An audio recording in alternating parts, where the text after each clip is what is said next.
Join us at the Community Cats Podcast on May 17th from 7 p.m. to 8:30 p.m. Eastern Time with Dr. Rachel Geller. She will be presenting her surrender prevention workshop.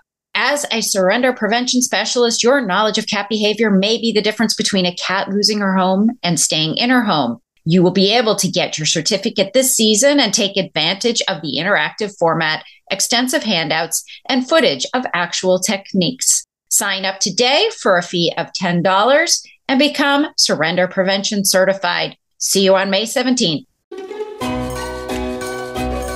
You've tuned in to the Community Cats Podcast. Ready? Let's go.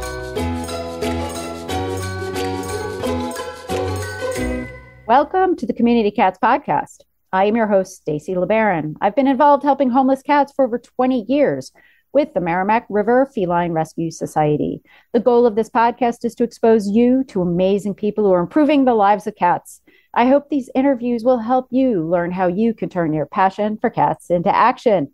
And today we are speaking with Ashley Byrne. Ashley is the Director of Outreach for People for Ethical Treatment of Animals, otherwise known as PETA. She's been on the front lines of many provocative and highly effective animal rights campaigns. She's been interviewed about her work to promote animal rights by the Los Angeles Times, the Miami Herald, the New York Post, the New York Times, the Wall Street Journal, and the Washington Post, among others. And her campaigns have been covered by Agence France Press and the Associated Press, HuffPost, Reuters, and U.S. News and World Report. She is taking action to make the world a kinder place and helping others do the same. She loves telling people about how much of an impact they can have just by making kind choices about what they eat and where, so that instead of just feeling sad when they hear about issues facing animals, they can feel empowered to make a difference at every meal or with every trip to the store. She will travel anywhere in the world and do whatever it takes to help stop cruelty to animals. Ashley has one dog named Pogue, and a kitty named Mish. Yes, Princess Mish, if you want, if you want to be very proper about it. Excellent. Ashley, I'd like to welcome you to the show. And first and foremost, so how did Princess Mish get you to be crazy about cats? Well, thanks so much for having me, Stacy. Actually, I have been crazy about cats my entire life because I was fortunate to be brought up in an animal-loving home, and those animals included cats. And so, my first family cat was around years before I was Oedipus. I just have had a lifetime of wonderful companion cats who I've loved very much. Have you always been working in the animal welfare space, or do you have a, media and public relations background outside of animals? I came into working for PETA actually pretty early in my career. I had a couple of years out of college where, I did other things, but this has really been the bulk of my career, and which has been wonderful. Excellent. So you've grown within the organization. That happened with me. I started with the Merrimack River Feline Rescue Society when I was about 25 years old. And I was there for over 16 years on the day-to-day involvement of things. So it's sort of your journey is within an organization, as well as understanding the big wide world. So by the fact that you've been at PETA, give me the umbrella overview of PETA, what PETA does, what are the different programs? Because I think we all might be aware of PETA. PETA does this, PETA has that billboard over there, PETA has this, but what's the overall picture of PETA? Sure. So I think I would start with our philosophy, our mission statement, which is that animals exist for their own purposes, that they're individuals, that they're not here for human purposes. They're not here, they're not ours to exploit, to eat, to wear, to use for entertainment, to experiment on, or to exploit in any way, that they exist for their own purposes. They feel pain, they feel fear, they suffer, they feel emotions. and that they deserve, to be respected as individuals, and that we should avoid causing them suffering in any unnecessary way, which unfortunately, animals experience a great deal of suffering on a massive scale, due to completely unnecessary human activities. So we work to prevent that and to stop that by, in a wide variety of ways, from, some of the things that people may be very familiar with, like our very public facing campaigns with celebrities and demonstrations, which ultimately the goal of those things is to change the way people think about animals. Because if you're changing the way people think about animals, you'll change their behavior. So, encouraging people to go vegan, to stop wearing animals, to adopt instead of buying from pet stores and breeders.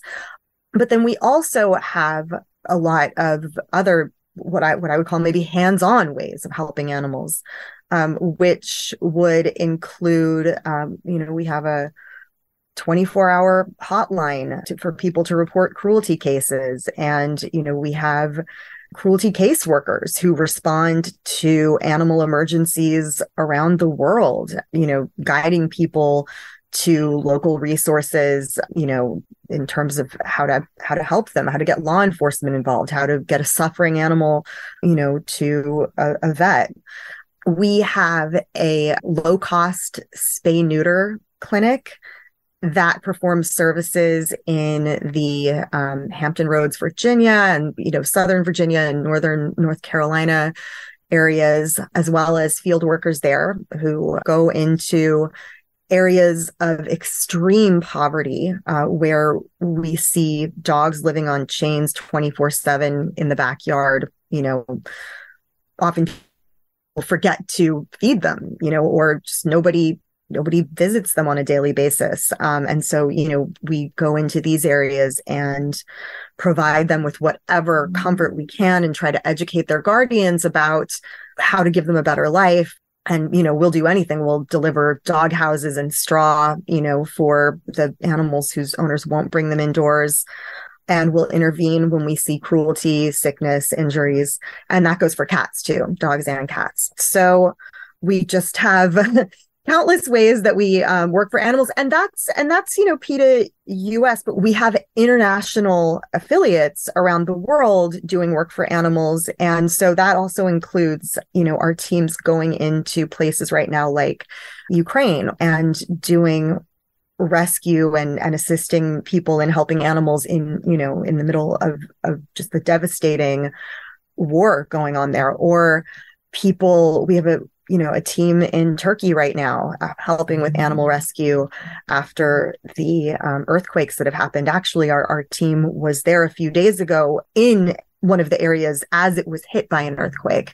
And fortunately, they were all okay and they continued on with their rescue work. So we just have a wide variety of different ways that we help animals, whether you're talking about trying to influence how people interact with animals themselves, or actually going in and protecting animals from cruelty, in person. Yeah, I'd like to zoom in on the spay neuter component of things for dogs and for cats, but this, primarily cats here. But we're experiencing staffing shortages, of veterinary shortage across the country. PETA has, I believe, a couple of mobile clinics, and so what's the thought around providing affordable spay neuter services? What sort of challenges, is the team facing with the staffing shortages? And, how does that access to spay neuter, affordable spay neuter, help impact, our community cat overpopulation challenges? Right. We do. We have mobile clinics, and I cannot overstate the importance of spay neuter. I don't need to tell you this. I mean, we really have a homeless animal crisis here in the US. And there is absolutely no way to address that does not involve spaying and neutering. Obviously, the best way to keep animals from becoming homeless is prevention. Is for animals to, just not to be born if there is not a loving home to care for them. So, in our case, we have, our spay neuter, our low cost or free spay neuter services that we offer. And over 200,000 companion animals have been spayed and neutered by PETA's clinic since 2001. In 2022, we offered free or low cost spay and neuter services to over 13,000 animals.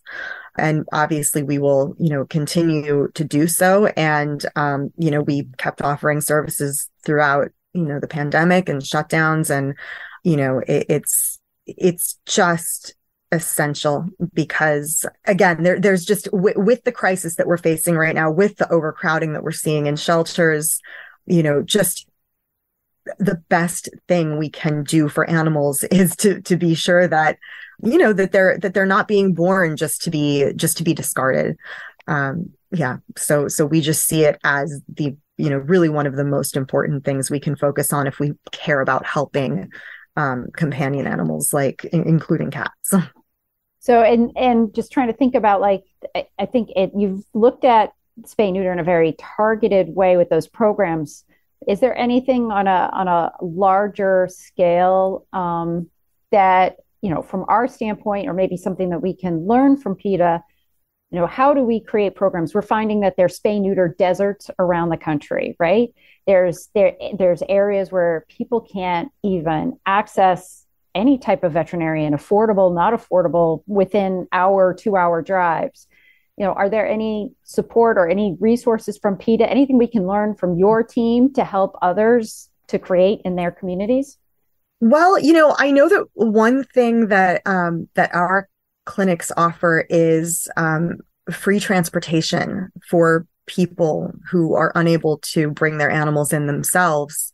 And, whether that means our actual clinic workers or, at PETA, we have the advantage of just having staff who deeply, deeply care. And so just staffers who don't work in that department will often volunteer to provide transportation. But so that's one way that we've been able to bring these services to people who, as you say, may live, out of an area where they'd be able to easily access, or who just might not be able to access because of their own lack of transportation or mobility. I mean, I think the more you can bring these services to people. I mean, and another thing I'd say is I know that we, our clinics park in, I believe it's 40 different locations. So just really getting out to people is vital. And I'm with you. I'm a huge fan of the mobile spay neuter clinic model. I've started 2 mobile spay neuter clinics, 2 cat mobiles. Oh, that's wonderful. That's awesome. all around Massachusetts. Yeah. Very cool. My dream is that we all meet in Kansas. All the mobile clinics meet in Kansas. And we have this parade in the middle of the country with all of our vehicles out there, driving around. But I mean, it would be a waste of our resources, but it would be a fun picture. But fun. Where the families do their family reunions with the RVs, it would be all the mobile spay neuter clinics. Mobile clinics stock.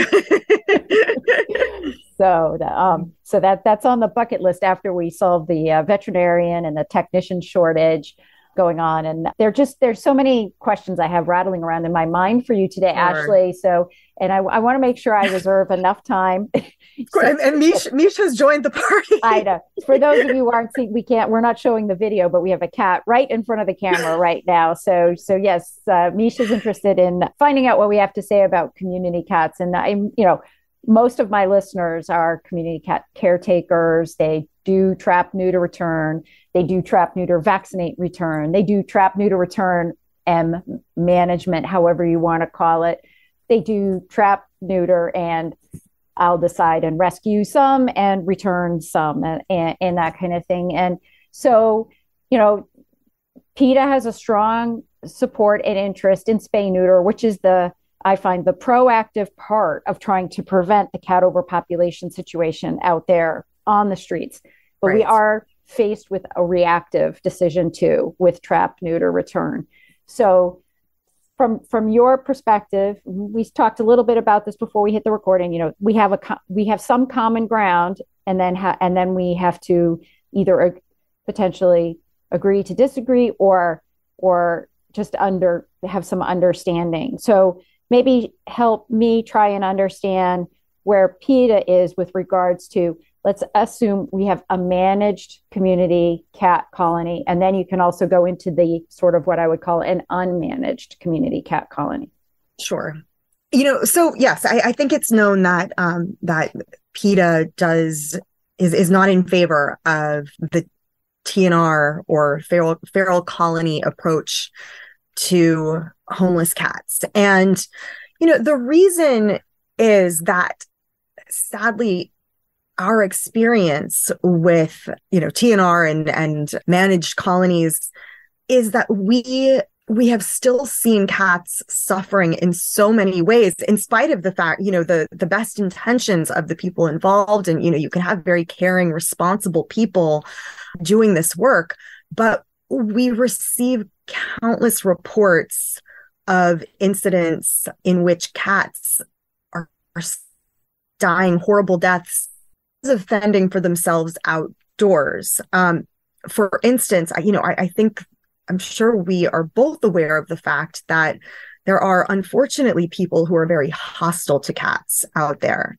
And I think I mentioned that, we have a 24-hour cruelty hotline, and we get so many reports of people doing horrific things to cats. I mean, just horrifying cruelty. People who see cats as a nuisance and do things, like poisoning them or, killing them in other gruesome ways, or just cruel, disturbed people who will catch and torture outdoor cats for fun.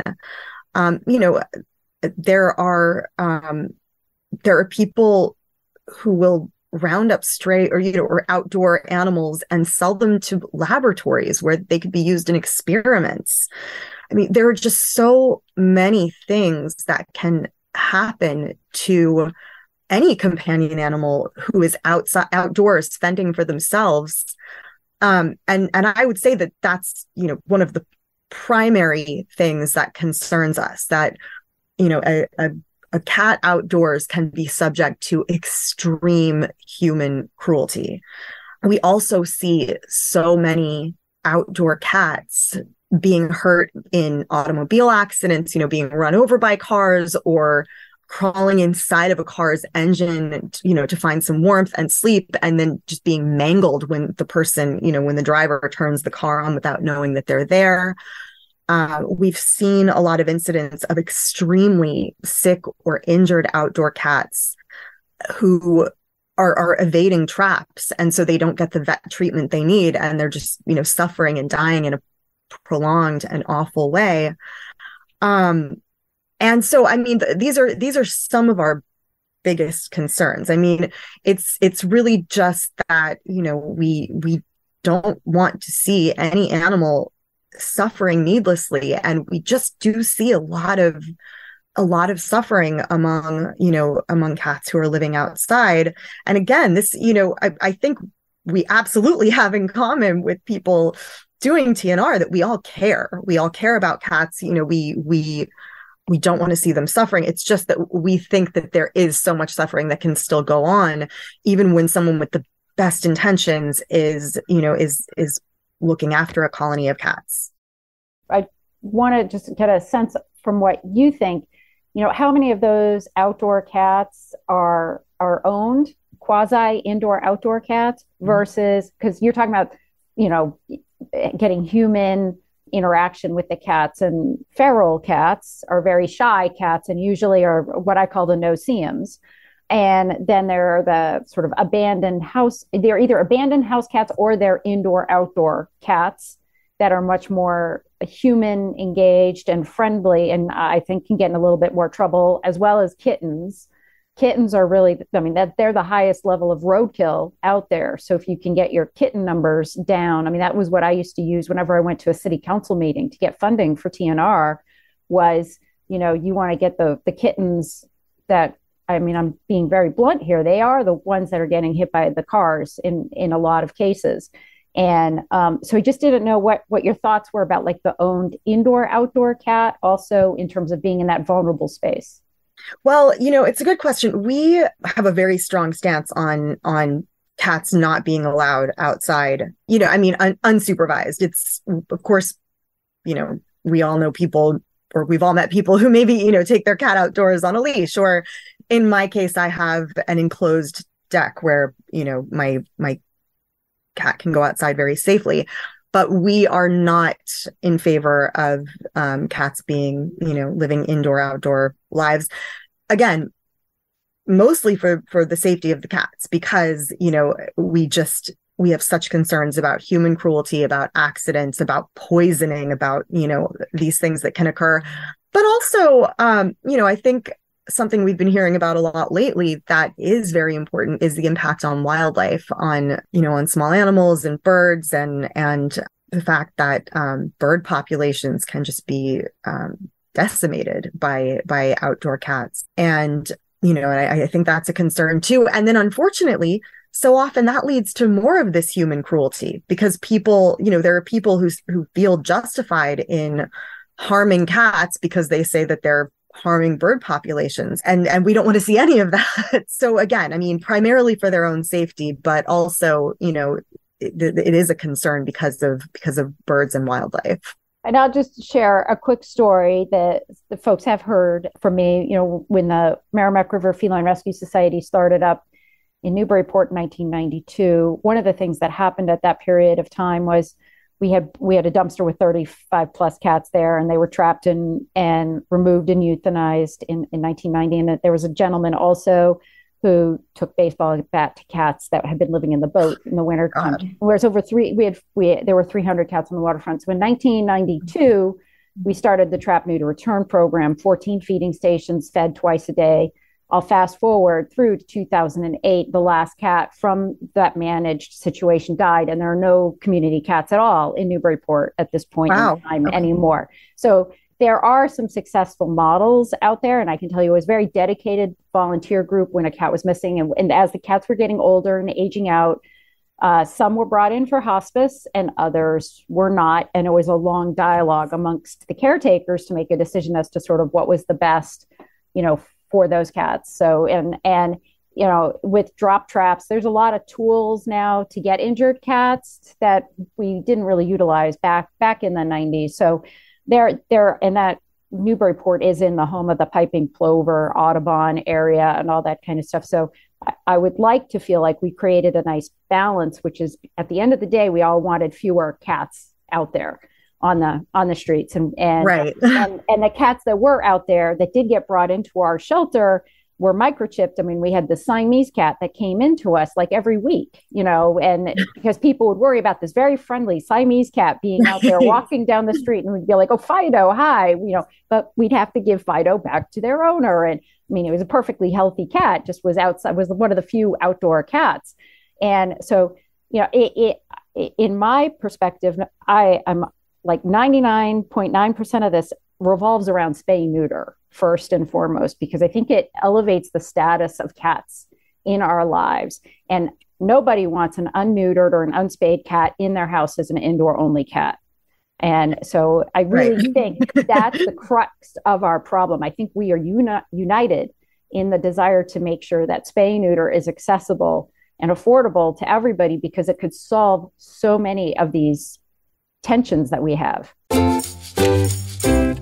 Cats of the Wild is the podcast for cat lovers who want to make a difference. Listen to inspiring and engaging stories of wildcat conservation and learning how you can help protect cats all over the world. Search for Cats of the Wild in your favorite podcast app now. Do you want to make things easier on yourself and the others in your organization? Our friends at Dubert have teamed up with the Dallas Pets Alive and Spay Neuter Network teams, and together they have created the Companion Case Management module.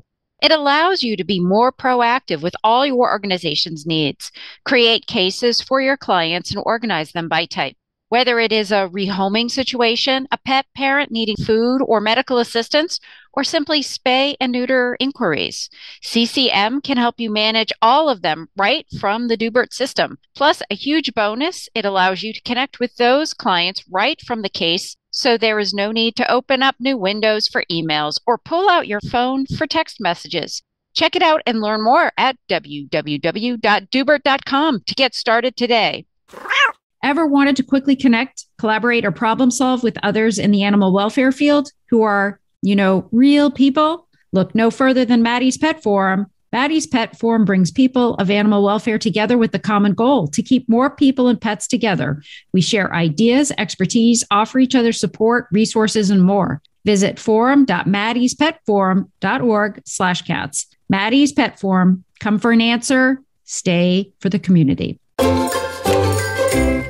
Oh, absolutely. I mean, it is essential. It's the key. And I think, you're right. I think that's where we have very common ground. And I certainly have found common ground, with the people who I've met through my work who do TNR. But, we all just feel so that it's so vital that, to have these spay neuter services. And yeah, it's just, and it's, you brought up the fact that right now there is a vet shortage. There are shortages of appointments, and it's so alarming.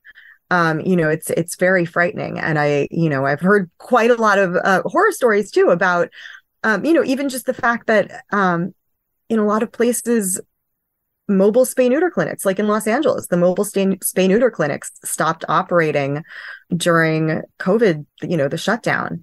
And you see such an impact from that.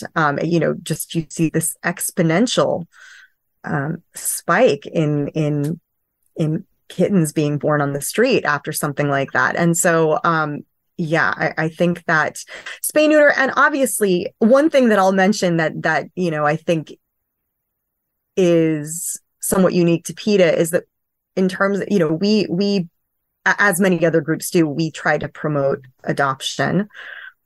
And we really try to be aware of how people might be influenced to think that it's acceptable to be, breeding and buying cats on social media or by celebrities, when really there's this cat crisis, and anyone, who wants to bring a cat into their home should be adopting.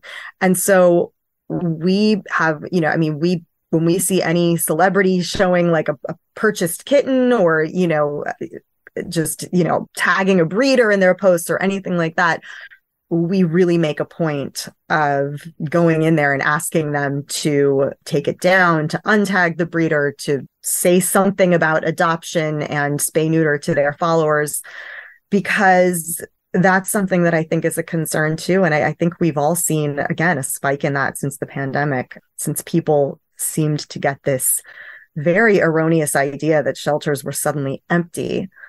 And I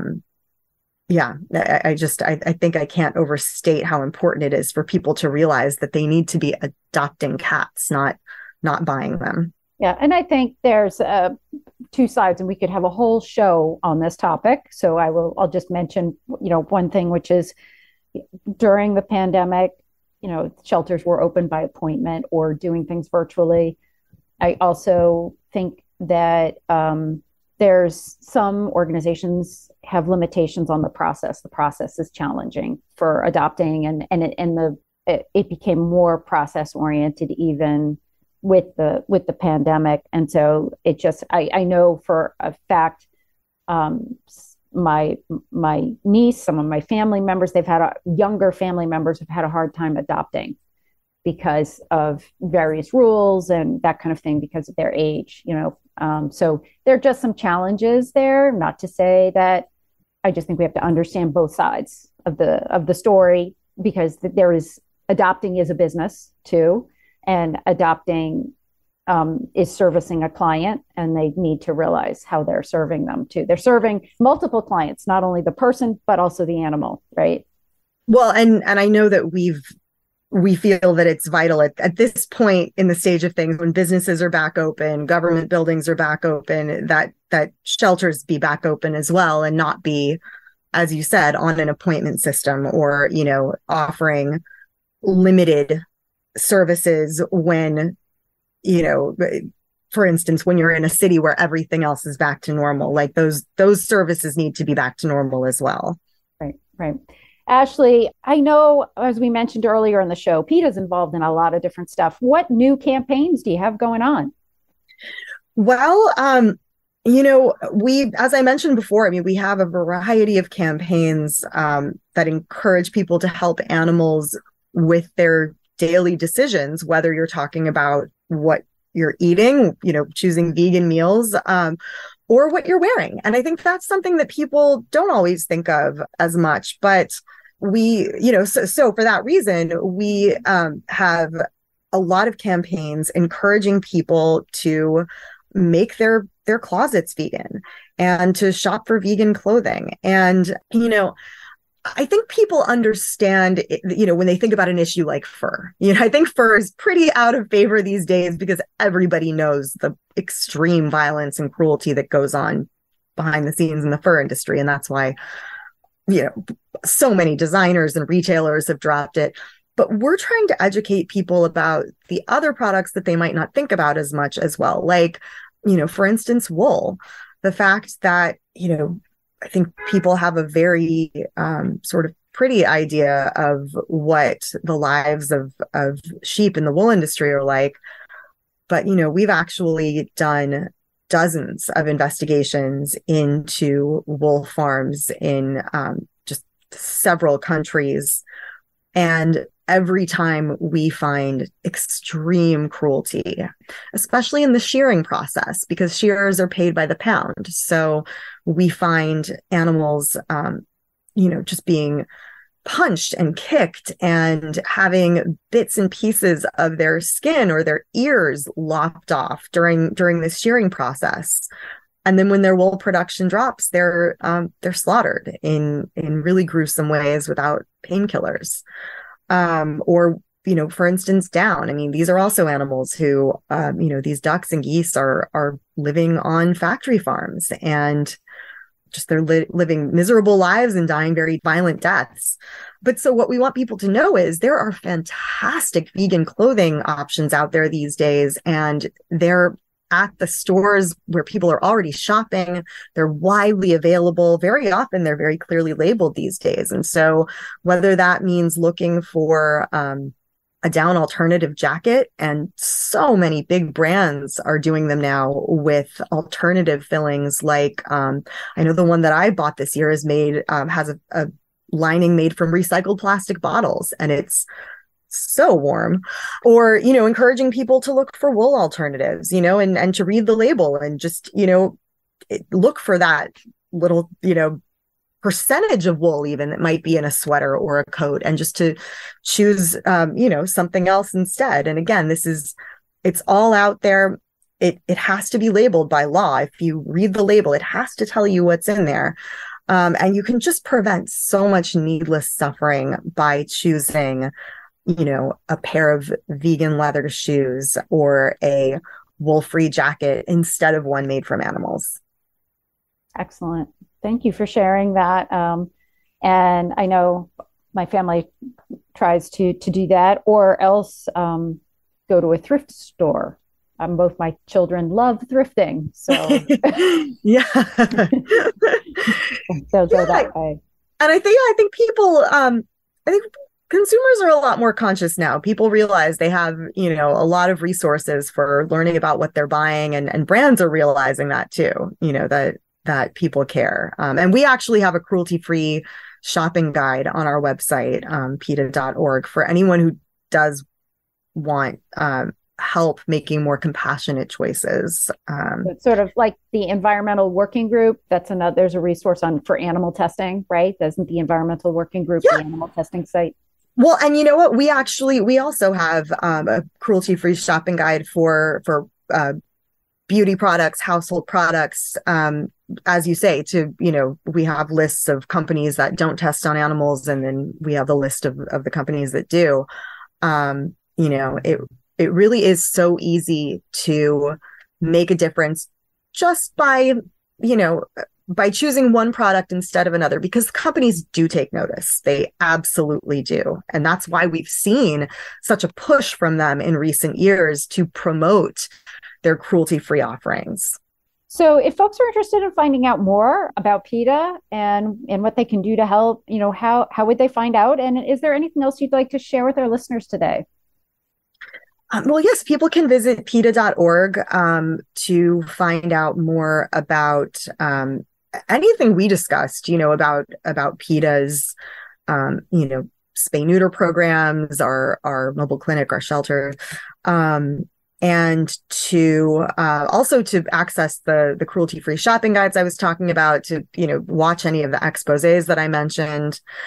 And yes, I would just say that it's so easy to help animals, and it's empowering to realize that you can actually make a difference just by making different choices in the things that you do every day. It doesn't have to be a huge effort. It just takes a little research, a little education, and then choosing one product over another, one meal over another. And I would just say, I think the people who listen to this podcast probably, so often I feel like a lot of people kind of feel like they need to wait for permission to act on something that's wrong. It's like they're waiting for the go ahead to make things better. And people who are listening to this podcast are probably already out there, trying to help animals in a hands-on way. And yeah, I would just say, never hesitate to extend that throughout the rest of your life to the other things that you're doing that affect animals, because, it absolutely does make it to make these choices. And I think that it's just so important to have people out there who do know that they're empowered to make a difference, that they don't need to wait for permission, that you can just make the right choice right now. Ashley, wonderful. Great way to close up this interview. I really appreciate that. Great thoughts. Thank you so much for being a guest on the show, and I hope we'll have you on in the future. Thanks so much for having me. That's it for this week. Please head over to Apple Podcasts and leave a review. We love to hear what you think, and a 5-star review really helps others find the show. You can also join the conversation with listeners, cat caretakers, and me on Facebook and Instagram. And don't forget to hit follow or subscribe on Spotify, Apple Podcasts, Google Podcasts, YouTube, Stitcher, or wherever you listen to podcasts so you don't miss a single show. Thanks for listening, and thank you for everything that you do to help create a safe and healthy world for cats.